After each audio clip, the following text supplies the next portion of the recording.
Hi again, this is Brother JB. Inayaan niyo po na mag-share po ako ng ilang Bible verses na magbibigay po sa atin ng encouragement at maaari po nating panghawakan sa ating pong mga buhay. There are many verses in the Bible na maaari pong magbigay sa atin ng encouragement to overcome all the trials that we encountered in our life. Hayaan niyo po na mag-share po ako ng 3 Bible verses na maaari po nating panghawakan sa ating pong mga buhay. Sabi po sa John chapter 16 verse 33, I have told you these things so that in me you may have peace. In this world you may have trouble, but take heart, I have overcome the world. Napakaganda po ng nais ipabatid ng Panginoon na sa mundong ito ay daranas po tayo ng kapigatian, mga pagsubok at mga problema sa ating po mga buhay. Subalit tibayan po natin ang ating loob sapagkat napagtagumpayan na po ng Panginoon ang lahat ng ito. Kaya po magalak po tayo dahil sa bawat sitwasyon po na ating kakaharapin sa ating po mga buhay, may salita po ang Panginoon na maaari po nating panghawakan upang mapagtagumpayan ang lahat ng ito. Sabi po sa Isaiah chapter 41 verse 10, do not fear for I am with you.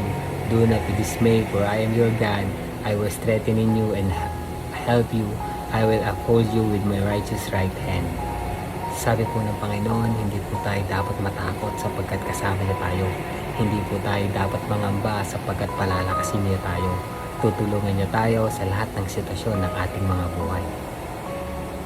Iingatan at gagabayan tayo ng Panginoon.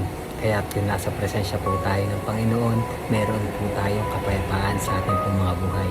Sabi po sa salita ng Panginoon, if God is with us, who is against us?